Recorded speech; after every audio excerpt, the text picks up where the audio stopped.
It's about that time. Well, a little bit past that time. Cool. Can everyone hear me? Can everyone see? Everyone over there, you can see the screen well? All right, that means I have to kind of either stand off to the stage or I'll probably wander around a bit. But welcome to DevOps for Python. So just quickly, who am I? I'm Noah Kantrowitz. I work for OpsCode, which is the company behind Chef. I'm also a long-term Fabric user. That's how to find me, email, Twitter, web. The first step for this tutorial is connect to the wireless, open a web browser, and go to this URL. You'll find a web page that is prompting you for your badge number. If you go ahead and type your badge number to that, it will spit you out a zip file that you'll use as the basis for the rest of this tutorial. So that is the first step I need everyone to do, is to go and download the class zip file. If anyone has any problems with this, please flag me down. Oh, I also forgot to introduce our valiant TAs, Sean Reifsnyder and Bill Tucker, over there in the corner. So if you have any questions throughout all of this, just either flag me down, flag one of them down, and we'll get you sorted out.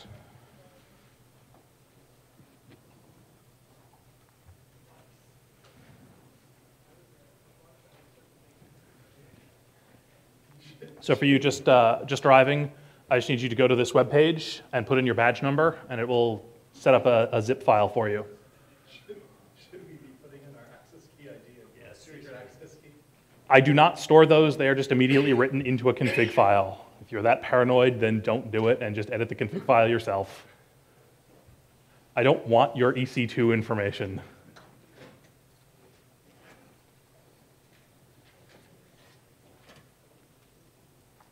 If you do not have an EC2 account, it will just set you up on a shared one. That should mostly work, except you may occasionally hit rate limiting errors when you try to launch new VMs if there's too many people trying to do it at once on the same account. If that happens, just wait a minute and try it again. So if you have your own account, it will probably work a little bit more smoothly.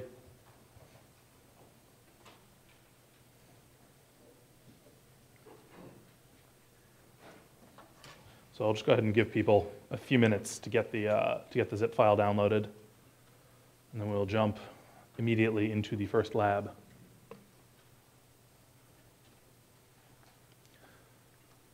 Once you have that set up, so if you look, you can also pull these commands up. If you look along the top menu of the class page, all of the commands and the instructions for the labs are also duplicated there. So the first lab is just making sure that you have Chef set up usably and that you have actually downloaded the zip file correctly. So you're going to want to run these, 6 commands. The second one, if you're using your own EC2 account, you don't actually need to do. But yeah, so this is the first lab, is just getting a server started in the cloud and making sure that Chef works with it. And then we'll use this in the next labs so you have a test bed to work with. Does this make sense? All right. Well, like I said, if you have any questions, just flag me down, and I will answer them.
There. Let's not hang out near the speakers. Okay, so introduction to what is DevOps. I cry a little bit every time I use the word, but it is still very apt. So DevOps is an attempt to, again, words that make me cry, synergize between the development and operations teams, as in they should talk to each other and get along. In too many organizations, it is opposite sides of the fence, and it is referred to as throwing things over the fence. Development doesn't worry about deployment, operations doesn't care about what gets built. They consider them to be independent domains. This is bad. So what is our goal here? I will read this. Enable the reconstruction of the business from nothing but source code repository and application data backup and bare metal resources. From those three things, you should be able to rebuild your company. If your data center gets hit by a comet and you have these three things and you are following the correct DevOps model, you should be fine.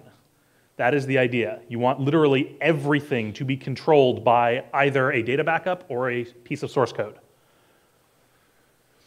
So what are we talking about in DevOps? You're talking about configuration management. That is actually setting up what needs to be running on servers, what config files need to be where, et cetera, et cetera. We're talking about systems integration. This is, I am a web server. Where is my database server? Having different servers in your infrastructure talking to each other. So the three sort of steps of this are, first we want to provision boxes. So we want to actually just set up machines. This is what everyone's been doing so far, setting up fresh boxes on the cloud or in a data center or whatever. Cloud, things like EC2 work very nice when you're talking about provisioning because it's just an API call, but MeetSpace is a valid API too.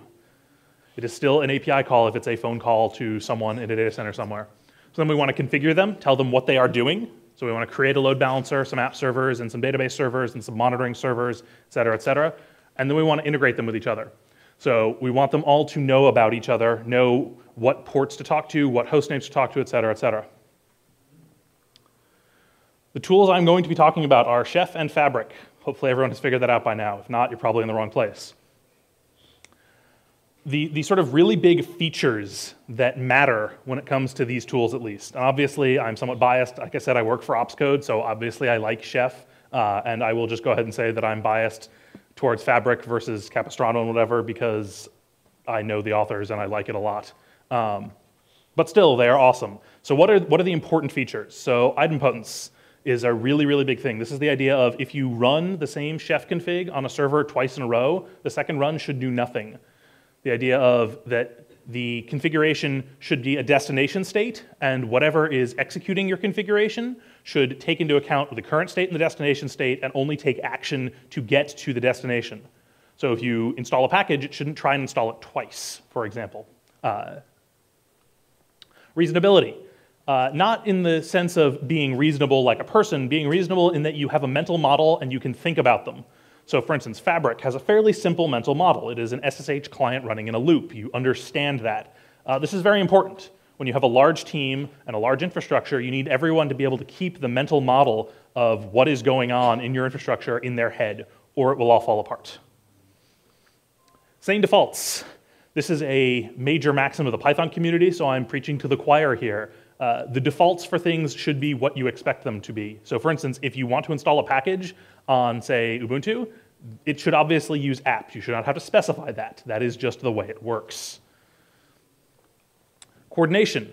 So we have multiple servers in infrastructure. If you are still running on one server, then you're in for a shock when you have to deal with 5 of them, let alone 500. Coordination is we want to have things like deployments and rollouts of new features happen as transparently as possible across the entire infrastructure. This is where Fabric excels. And flexibility. Having mathematically perfect precision is great, but you also at some point need a flexible enough system to get things done. We all, as the Django community says, perfectionists with deadlines. All of us have to get features shipped, have to get servers running, et cetera. And when it comes down to it, it is better to have something that works than something that is perfect and is still 3 weeks away from completion. So those are sort of the big features that are important, in my mind anyway, about the DevOps world. Any questions so far? So I will start talking about features of Chef. So we're going to move into a very, very brief introduction to the Chef world. The sort of most basic element of any piece of Chef is called a resource. So here are some examples. Resources all have things in common. So this is 3 different resources. All resources have a type, in this case, package, template, and service. All resources have a name. In this case, the name of the package and service repository corresponds to the package and service, respectively, and the name of the template is the file it will write to. These are unique IDs only within the type. So the name HAProxy doesn't overlap between package and service. They have parameters. So these are things that are passed to the resource to control how they operate. They take actions. So we want to control exactly what action. You just say a package HAProxy, you don't necessarily know what you want to do with that. Now the default is to install. So we don't technically need to have that, but you could, for instance, maybe want to delete the package. That would just be action remove. Those determine what the end state of that resource will be. And the final thing is that they can send information to other resources. So resources are related to other resources via these things called notifications. In this case, we want to restart the service if the file changes.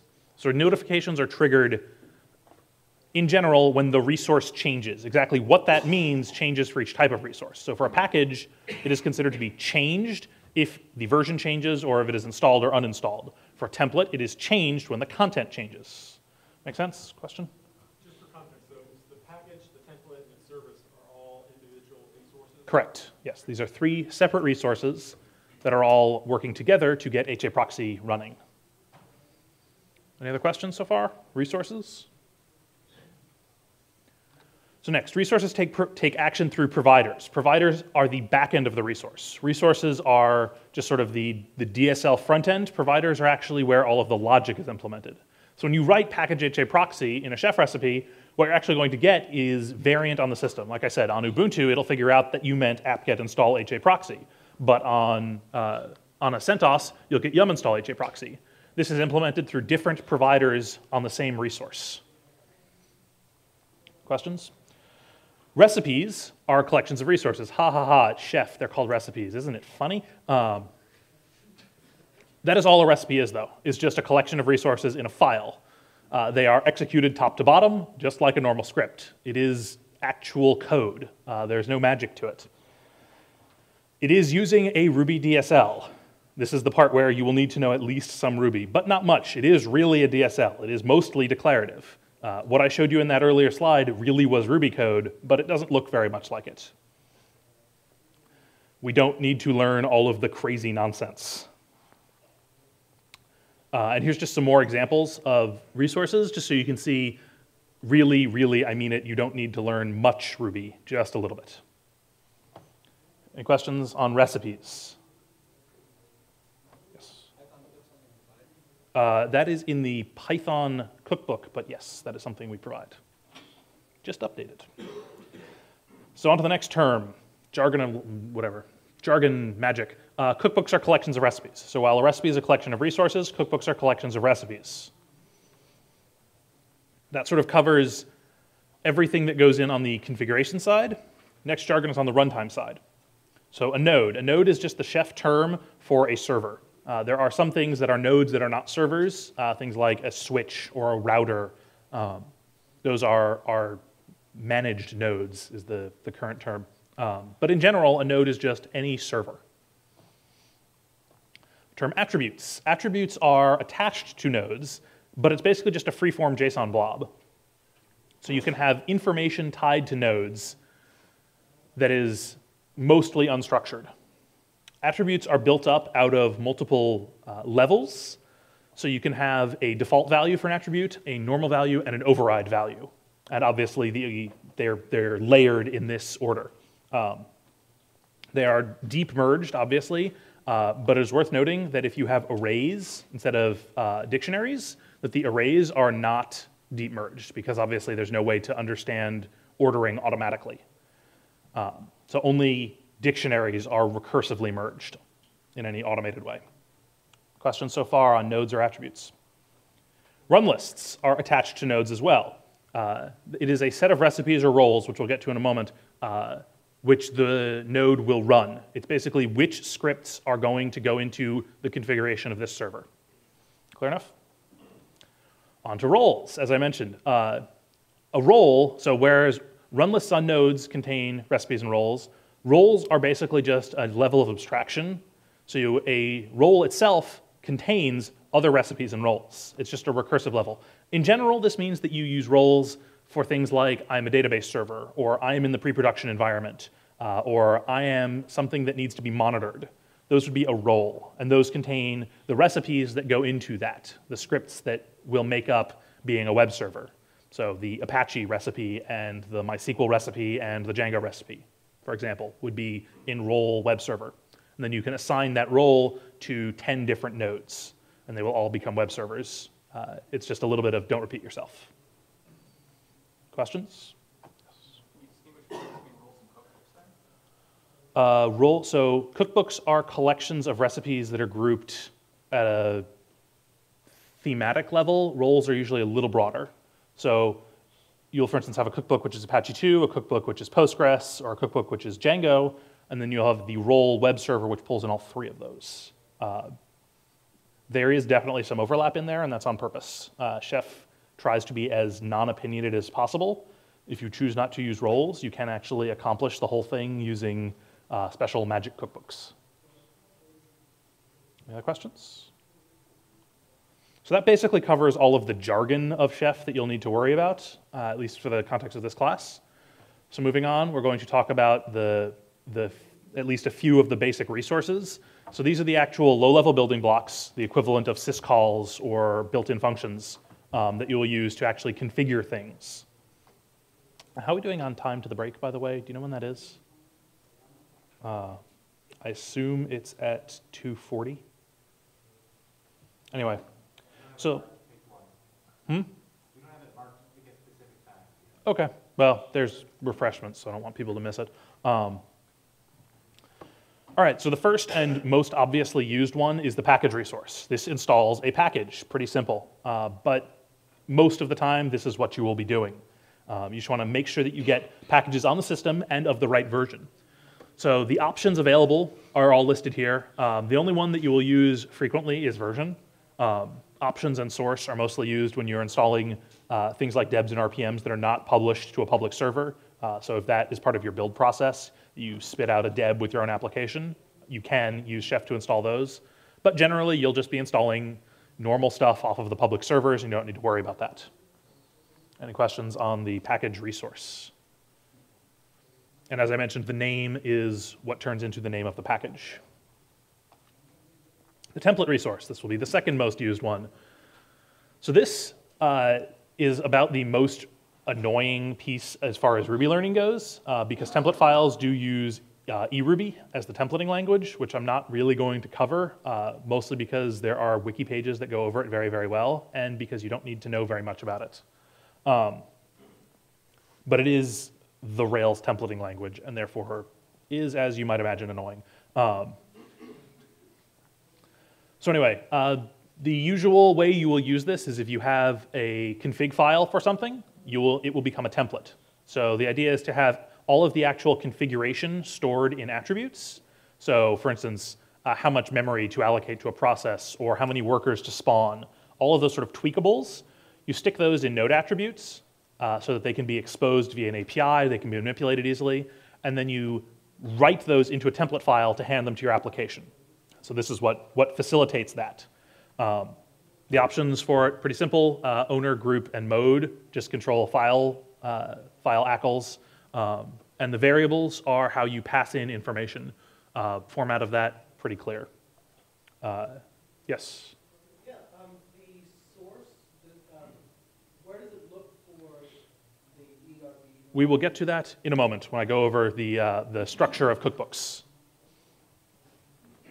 Cookbook file is also very frequently used. It is very similar to the template, except unlike a template, it has no templating. It's just, I want to regurgitate a static file, put it here, and give it these permissions. So if you have a config file that has no variants, you just want to install Apache and dump a config file in, this is what you will use, and we will actually be doing that in a little bit. Any questions on config files or templates? Execute. This just runs a command. So Unlike the other two, which are automatically idempotent because Chef understands if a package is installed or it knows when the contents of the file differ, this one is not automatically idempotent. So by default, it will just run it every time. So you have to make sure that your command will not have any negative effects if it is run and whatever you're trying to accomplish is already done. Because obviously Chef can't know that ahead of time. But you can use this to run just about anything. So for instance, deploying Django apps, this is how you would run collect static first. Just my usual example. The options, again, pretty simple. What user to run as, what working directory to run from, and if you want to set any environment variables, that's occasionally useful. Service. This, by default, will control standard init.rc services. It can also be set to control via upstart, and we ship cookbooks for Monet, God, Blue Pill, Supervisor, probably some others. Daemon tools? Daemon tools still a thing? But they're all pretty simple. At heart, the service resource just takes what commands to run when you want to change it from stopped to started, from started to stopped, et cetera, et cetera. And it will figure out the status tracking for you. And finally, the directory resource. This creates a directory. Works exactly as you might expect. The only interesting bit is the recursive option, which is the equivalent of make dir-p. So it will create all of the folders leading up to it if necessary. Any questions on any of the basic resources? There are a lot more resources than this. I actually put the deployment resource on the cheat sheet and then ended up not having enough time probably in the class for it. So I'm not going to cover that one, but there's resources for things like deploying a Git repository, deploying a web app is a resource itself. There's resources for pulling things in from a remote server over HTTP. There's resources for talking to a web API as part of your convergence. All of those sorts of things are in there. Any questions on resources? All right, so as you mentioned, one thing we have not spoken about is the anatomy of cookbooks. So a cookbook, as I said, is a collection of recipes, but there's a little more to it than that. So the biggest thing is the recipes in it, but it also contains some other things. So it contains attributes that are attached to the cookbook. It contains the files and templates. So this gets into, it knows where to look for cookbook files and knows where to look for templates. And then they contain some metadata and hopefully a README if the person's not a schmuck. So the recipes are just in the recipes subfolder. If you look in the zip file, there's 2 cookbooks in there, each with, I think, 1 recipe. So you can see sort of an example of how to get things set up. Just a little bit of notational jargon. So if you have recipes/foo.rb, that turns into cookbook name : foo. If you have default.rb, that's the equivalent of like under init. That's just, it leaves that part off. It becomes the recipe that corresponds to just the bare cookbook name. Clear? Clear. So because you can have multiple recipes in a single cookbook, you can have them include each other. This is automatically debounced, so it's like import. If you include something twice, it will not ruin your day. And it uses the standard notation we just talked about. So this lets you have, as I was saying, you can have recipes that pull in other recipes automatically.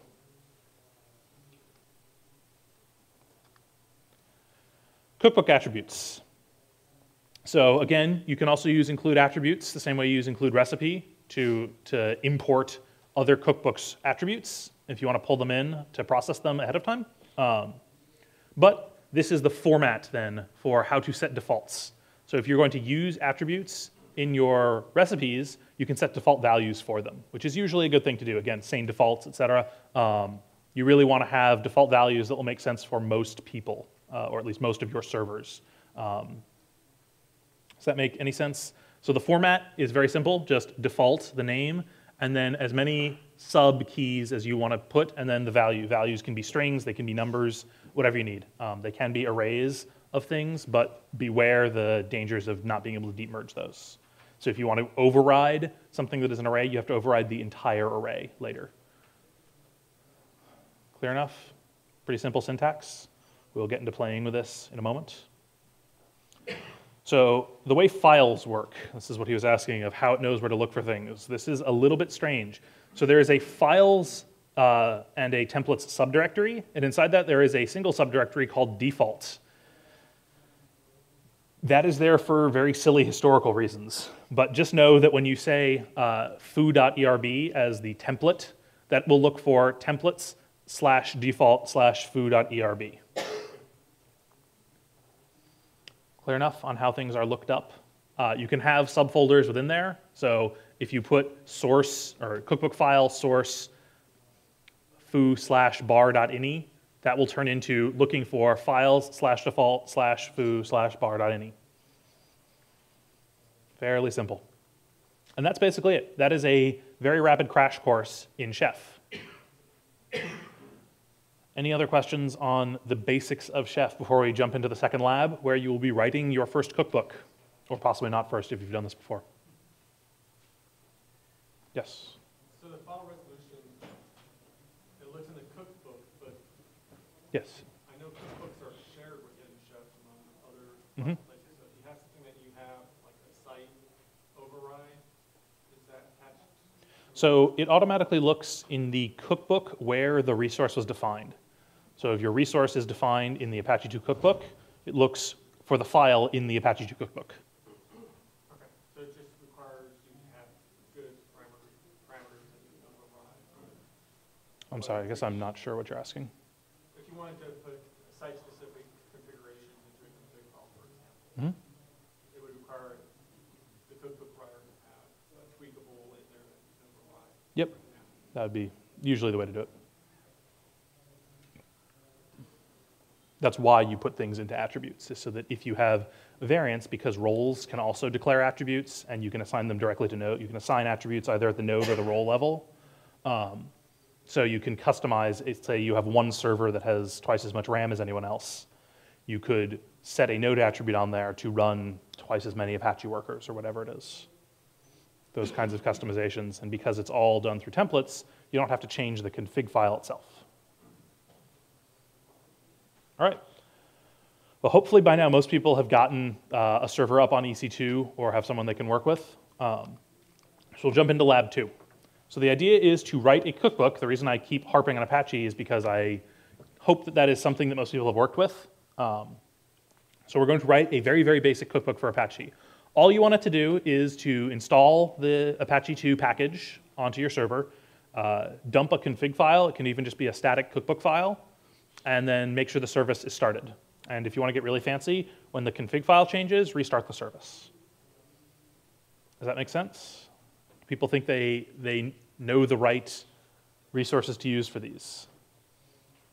So you just want to create that in the same folder with the other cookbooks inside the zip file. So under the /cookbooks, create something called Apache 2, and then make recipes / whatever you want. And I will be circulating to help people if they have any questions, or if you have not gotten EC2 up and running yet. Hopefully by now the rate limits have expired, so everyone should be able to.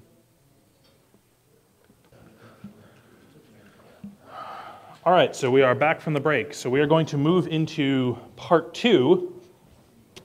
And the first part of part 2 is going to be a very, very rapid crash course in Ruby.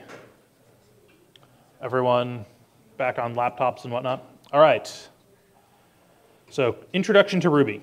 So I'm just going to cover the pieces where Ruby differs from Python, basically. This is by no means a comprehensive introduction, nor will this really make you capable of writing Ruby code, but hopefully you'll be able to write and, more importantly, read recipes out there. Yes? There's going to be a time, though, when you go over the solution to the lab. I was not planning on it, mostly because I don't have a lot of time. Sorry. Find me afterwards. All right, starting off easy, functions. Conveniently, it uses the same keyword, def. Def, the function name, and then the suite. Notably, parens, when it comes to functions, are optional basically everywhere. So you can just have a bare name. So these are completely identical, and all 4 of these are completely identical. You can have default arguments like you do in Python, but there is no such thing as keyword arguments. If you see things that look like keyword arguments, they're fake. So yeah, functions, pretty simple. The parens thing will throw you for a loop pretty frequently. At least it does for me. Clear enough? Functions? What do you mean by fake? So it allows you to have effectively a dictionary, which I'll cover in a few slides, without having the curly braces. You can just have them in the arguments to a function, and it just turns the last argument into a hash, into a dictionary. So yeah, if you see things that look like keyword arguments, it's really just a single positional argument at the end, which happens to be a dictionary. And it's just the syntax is flexible enough that it doesn't care. Okay. Like I said, they're fake. Symbols. So this is something I know at least one person already ran into these. So this funny thing with a colon in front of it, this is called a symbol. This is something Python does not do. The closest thing in Python is the built-in called intern, which will take a string and pool them. So it means that if you pass the same string to intern twice, you get back literally the same object. Symbols are generally used for things where you would use an enum in C, if anyone remembers those still. Something where it's not really textual content, it's one of several options. So like actions in a resource are symbols because there's a limited number of actions. It's not really string data per se, it's just an indicator. So a symbol is just, though, a string at heart. You can have a multi-word symbol. All they are is pool strings. So that means that if you use the same symbol twice, it's the same object. Of note, though, unlike intern strings in Python, which are real strings, strings and symbols cannot be compared. So if you try and compare the symbol foo and the string foo, you will get a runtime error. Yes, this is dumb and annoying. These two functions show you how to convert back and forth, to sim and to s for to string. So you have to convert both arguments to one or the other. You cannot mix strings and symbols, even though a symbol at heart is just a sequence of characters. Everyone understand what a symbol is and why you would use one? So the reason you would use one is just to indicate that it is something that is not textual data. It is not words, it is not English, it is simply an option, basically. But it is a little bit fuzzy. Strings.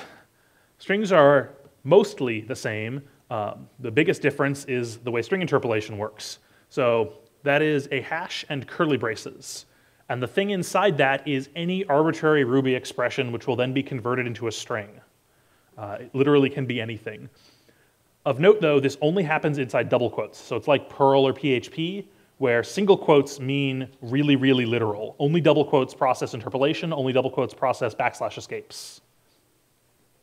Clear enough? Terrible, but pretty obvious. There's also these things, the %q and %q capital, again, taken directly out of Perl. They are just alternate forms of quoting. So if you want to have a string with lots of embedded quotes, you can use these to surround them. And then this one thing, which you will see a lot in recipes, this is actually very useful, is %w. Again, I'm pretty sure this is taken directly from Perl, but it's been a while.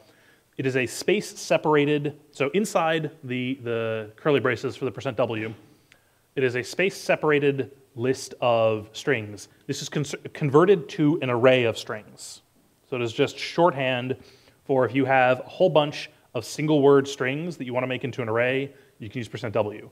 You'll most frequently see this in things like I want to install a bunch of packages, because those are all generally they're one word. So you can just have a little loop. We'll cover loops in a moment.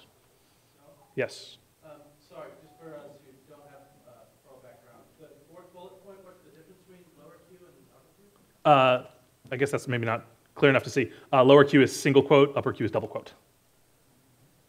So lower Q is the super literal, upper Q is / escapes and interpolation. Again, Python gets this right of there is only one kind of string, but other people are not quite so logical. All right, if is fairly simple, except for not needing parens, but we're all probably used to that. You need the end. So all blocks, instead of being indentation sensitive, Ruby blocks end with the word end. This is the normal multi-line form of an if statement, but there's also this thing where you can have it at the end. This is very similar to the Python 2.6 added that, the ternary expression, where you just have some expression if foo, which just will not be executed. Excuse me.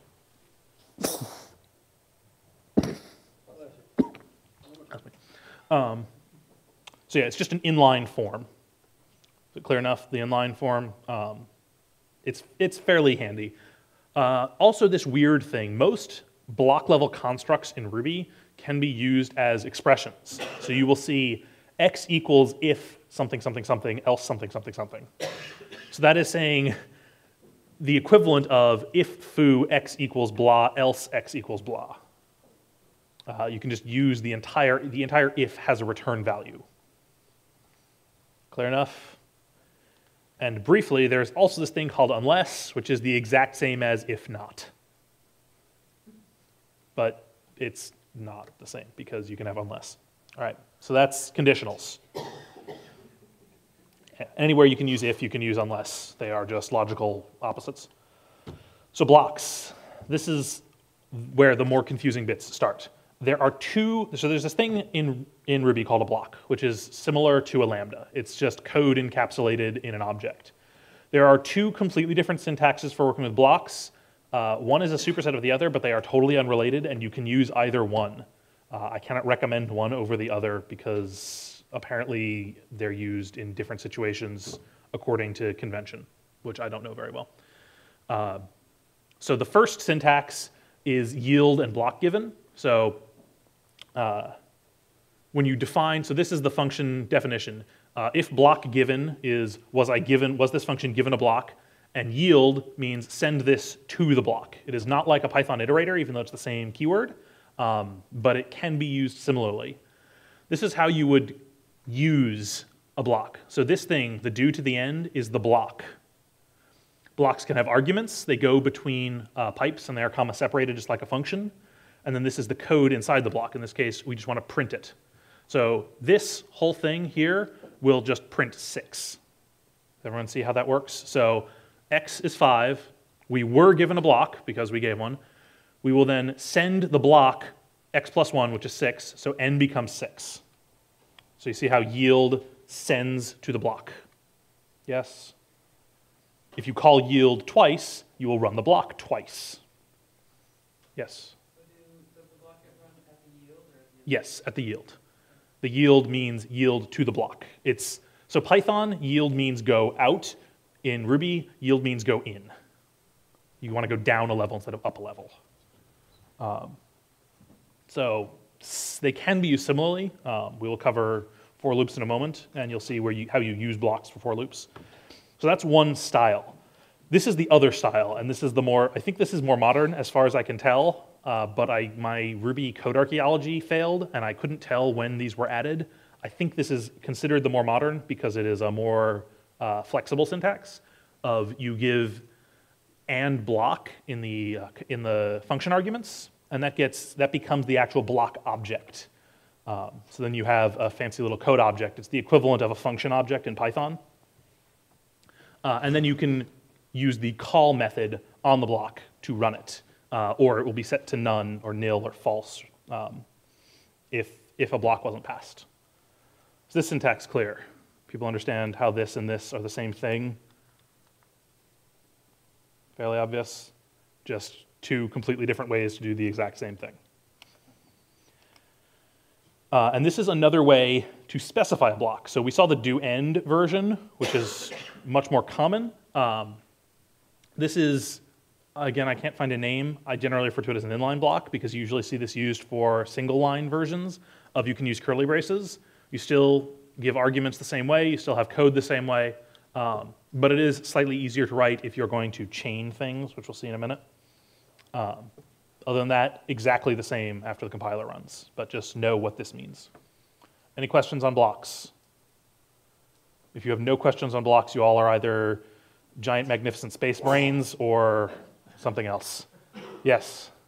So how different might a block be from defining a function kind of inline and then passing it directly as an argument to another function? Like how different is it like than That is the way you do blocks in Python, is anonymous functions and callbacks.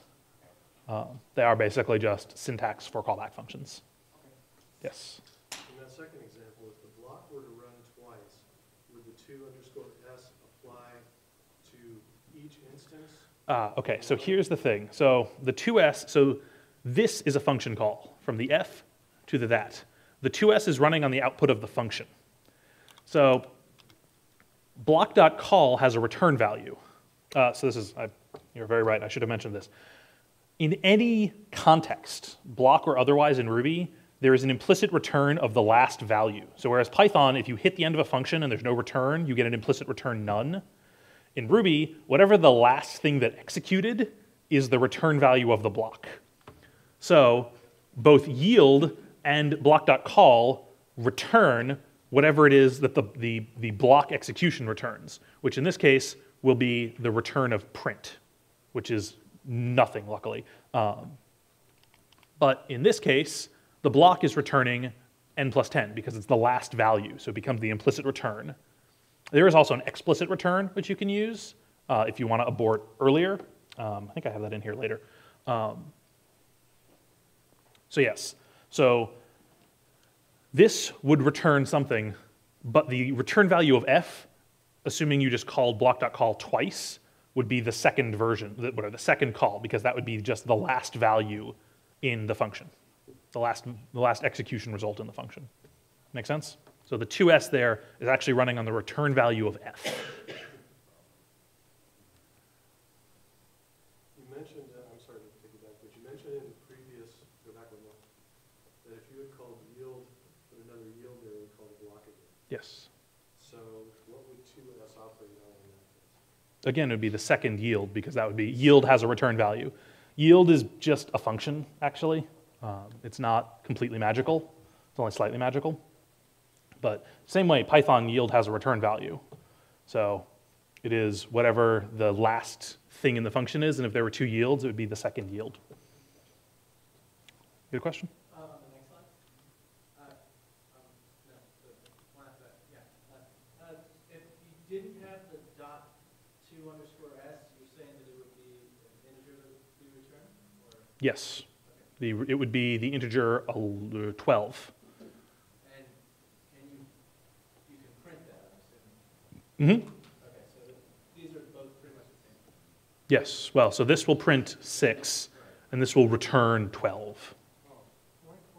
Because we are adding 1, so that would become, n would be 2, and then we'd return 12.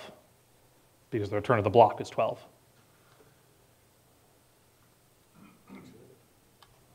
Yes, very. And this is what people want in Python. This is why I want to smack them. Don't let anyone tell you that anonymous functions aren't bad for debugging. All right, so using blocks. So this is where we actually get to do fun things with them. So the way you do things like for loops in Ruby is with blocks. There is no for loop construct per se. There is only the each method of array of iterables, and the each method takes a block and it runs the block on each item. So in this case, it will print 1, 2, 3. Does that seem vaguely obvious? Yes? So n will be successively bound to each item in the array. So again, you will see this very commonly in recipes of if you are doing something like installing a whole bunch of packages. More commonly, you'll see it look like this, where it's a bunch of strings that you want to iterate over. And then this is just an example of you can chain methods. Sorry, you have a question? Is it necessary for a block to be the last argument? No. The first argument, and then things should come after it? I'm not sure what you mean. So blocks aren't traditional arguments. Not an argument at all. Right. They're It happens to be. yes, they are after each is a function which takes no arguments and a block. Did you take 2 blocks? No. Okay. You can sort of fake some things like that with the ampersand block syntax, because that actually hands you the block as an object. Right. So you can have chained function calls and stuff, but you cannot have a single function that takes 2 blocks, as far as I know. I am by no means a Ruby expert, so if anyone wants to correct me on any Ruby technicalities, I will not be offended. And will probably laugh that it was so unintuitive. So the third one is just an example of chaining different blocks, different blockish calls. Select and map, fairly obvious what they're doing. Select will throw out anything where this is false, and map is map.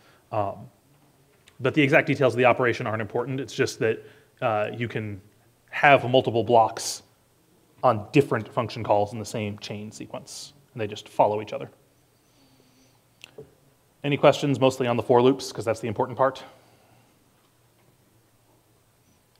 All right, hashes is the last topic, which is what Ruby calls dictionaries.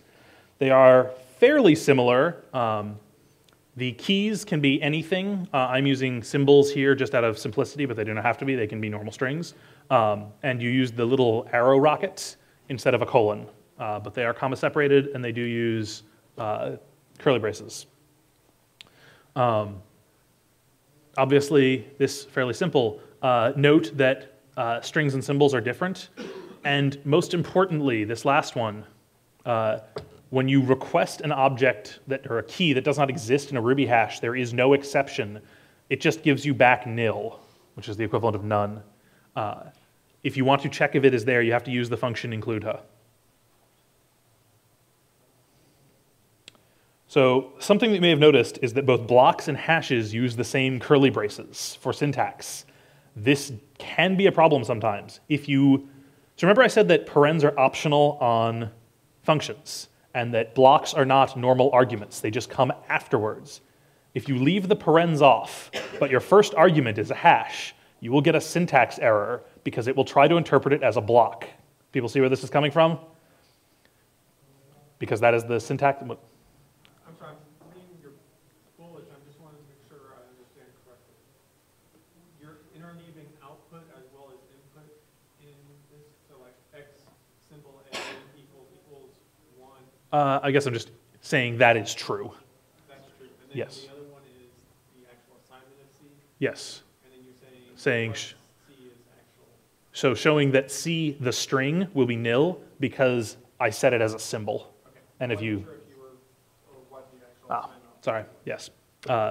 These are just showing that if you set it as a symbol and retrieve it as a string or vice versa, it will not be there normally. In some places, Chef uses something called a mash, where the strings are automatically, or the keys are automatically turned into strings. But in general, you should not expect that to happen everywhere in Ruby because it doesn't always happen. So yeah, so what I was saying before, if you want to pass the first argument to a function is a hash, always make sure to use parens, otherwise you'll get a syntax error because there is syntax overlap between hashes and blocks.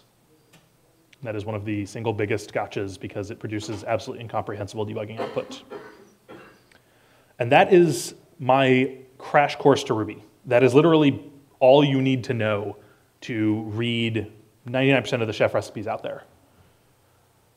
Any questions on introduction to Ruby or things you have run into in Ruby that you do not understand?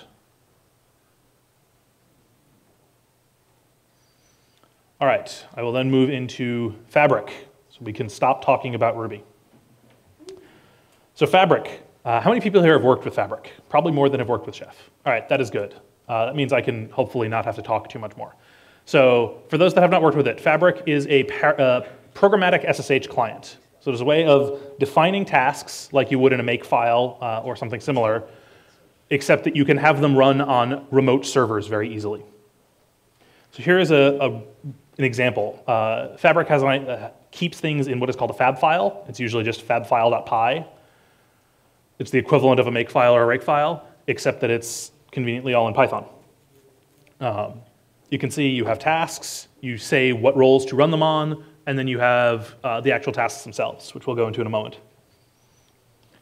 So here are the important decorators that you need to know about. At task, if you are only familiar with older versions of Fabric, at task was added fairly recently to create what are called new style tasks. You cannot, in older Fabric, it would just use any callable, any function as a task.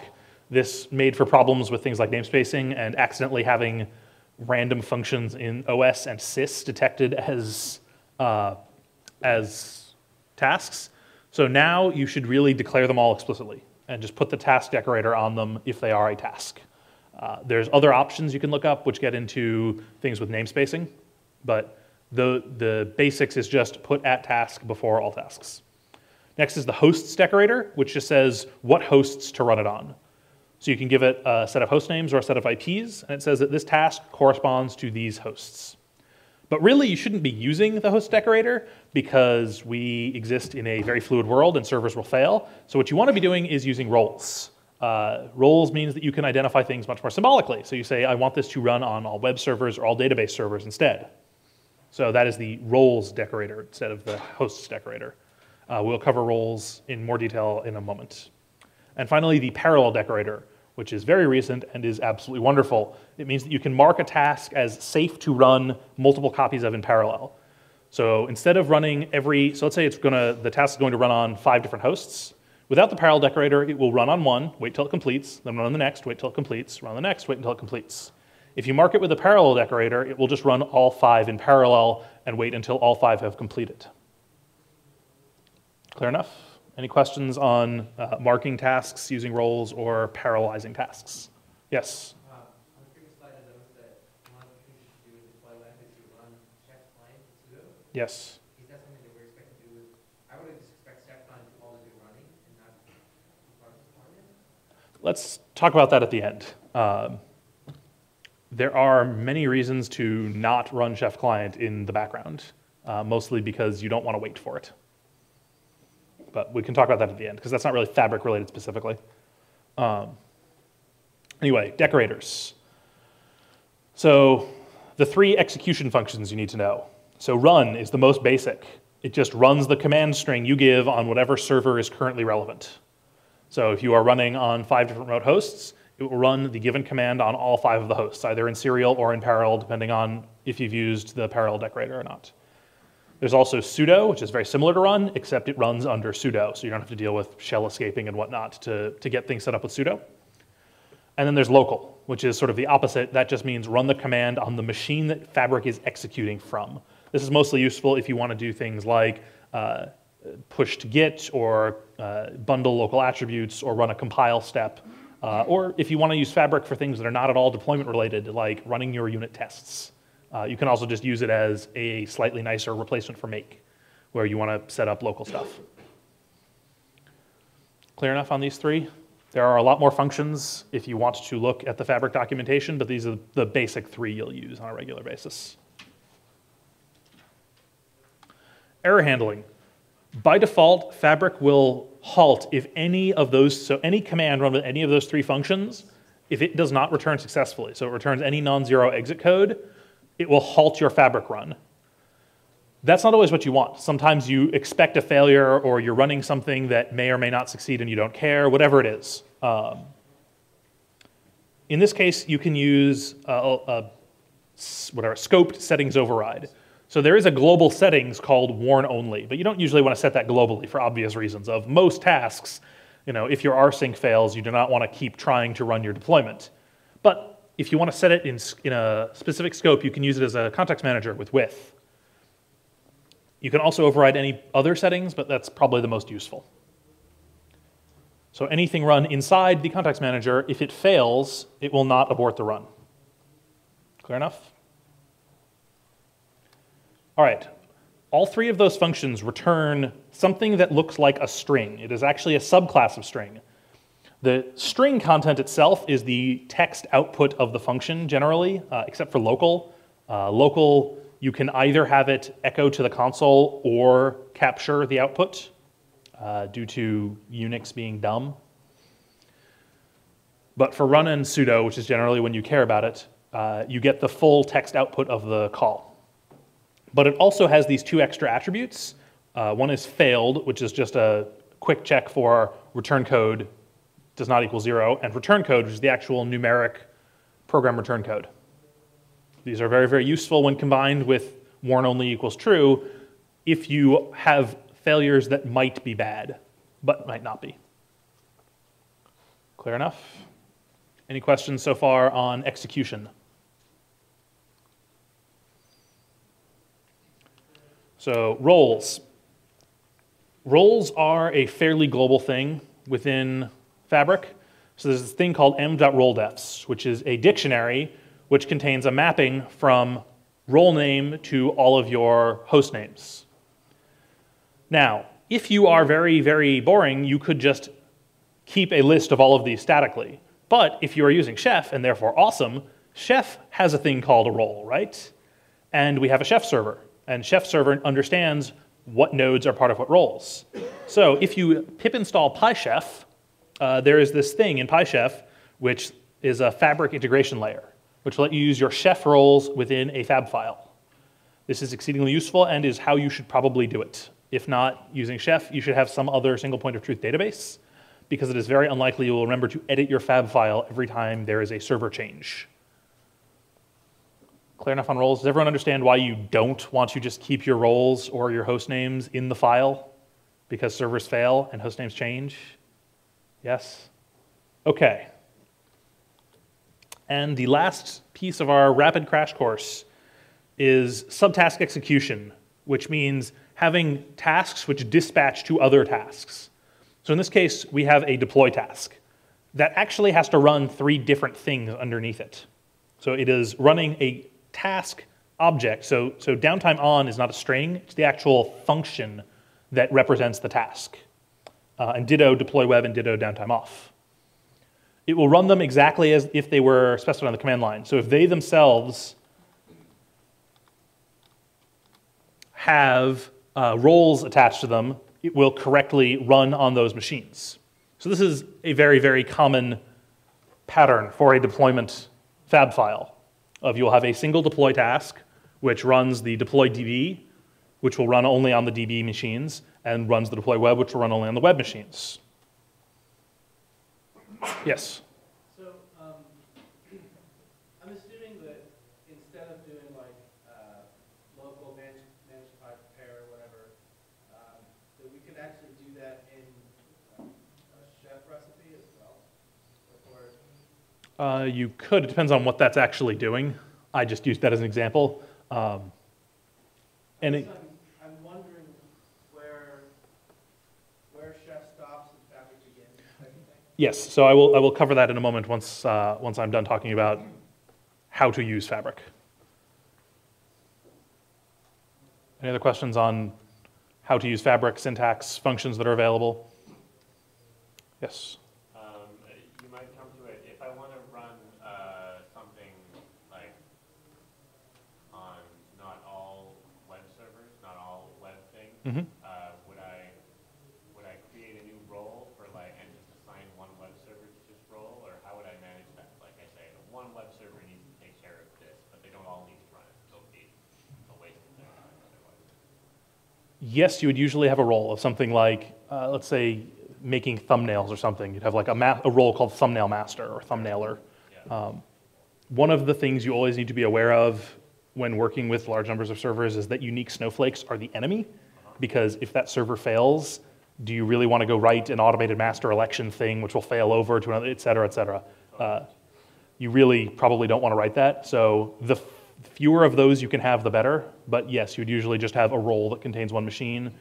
So at the very least, if that one machine fails, you can build a new one easily, as opposed to tying it directly to the host name, where if that machine fails, you have to go grep your source code for everywhere that host name was mentioned, which is awful.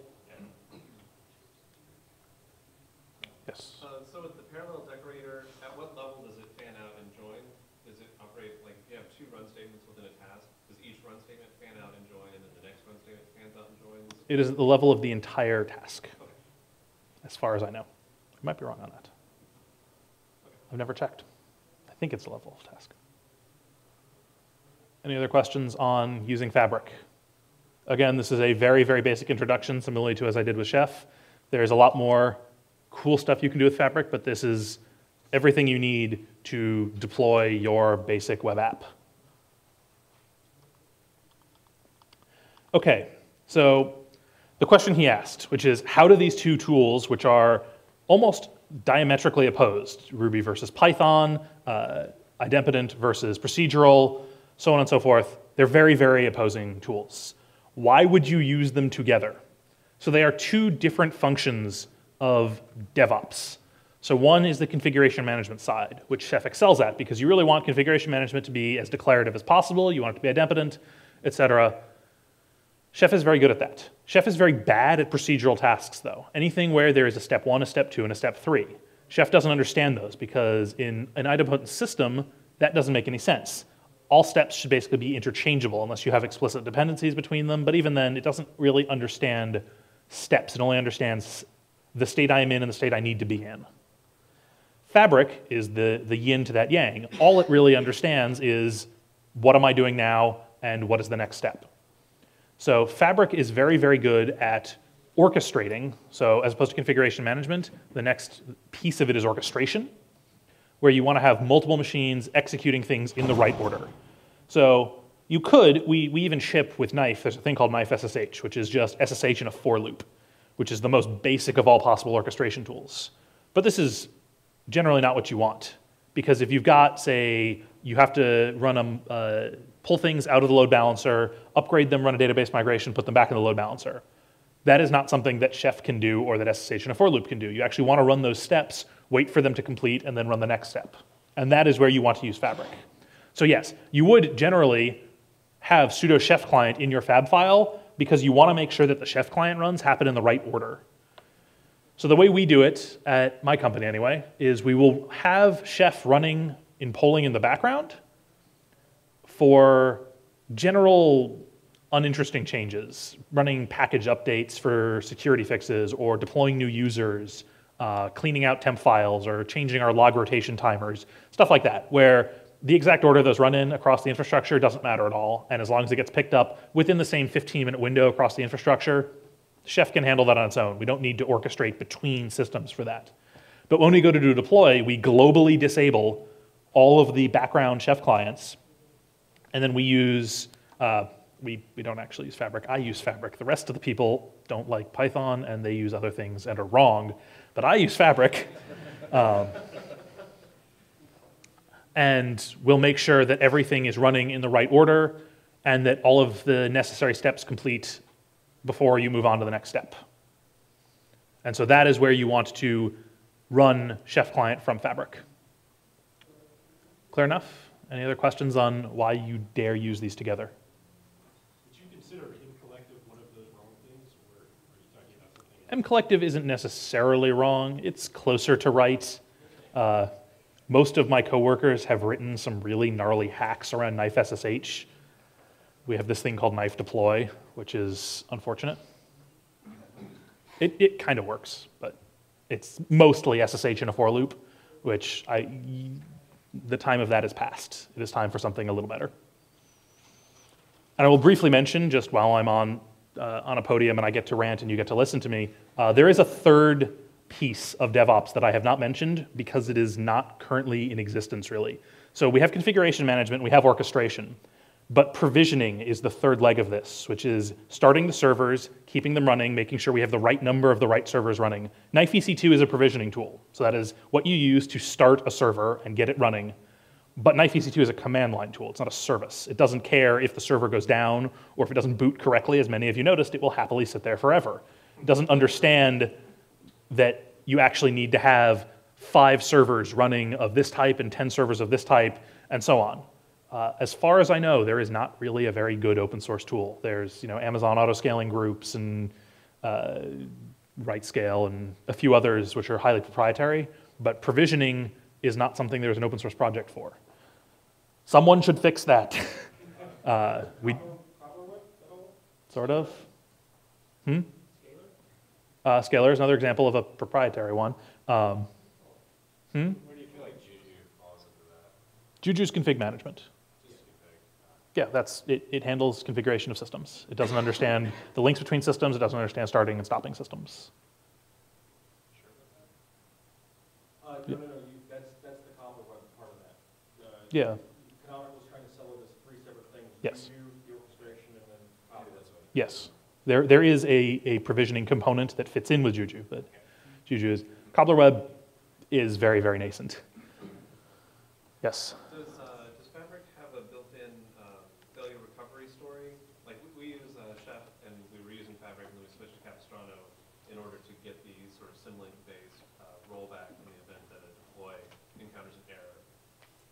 So you would not generally manage the deploy using Fabric the way you would using Capistrano. You do the deploy in Chef. Chef has a resource called deploy, which does, yes, it speaks. Actually, it's the Capistrano folder layout because it's as good as anything else. And so it has the same methodology of symlink back in case of error. Yes, the general idea is to only use Fabric for things which are purely procedural. And a deploy is effectively declarative. Because there is a resource which is deploy, all you do is say, if you look on the back of the handout, there's a summary of the options to it actually, because I had wanted to cover it if I had time, which I won't. You just say what version you want, what repo you want, et cetera. It's a very declarative operation. All right. If there are no more questions, I'll move on to the last lab, and then you can also just flag me down if you have any questions to ask while this is going on. So we want to play with using Fabric on multiple servers. So spawn a second EC2 server the same way you spawned the first one, and then either using PyChef or just using the host names directly because it's easier, write something that will, in parallel, SSH using Fabric to both machines and run sudo chef client. Fairly simple. Never mind, apparently I have now been completely blocked on my EC2 account. So do not spawn a second instance, but you can at least play with the existing one. This is what I was afraid of because they get grumpy. Yes? You're not using yours. You should be fine still, but Just rerunning the nice EC2? yes.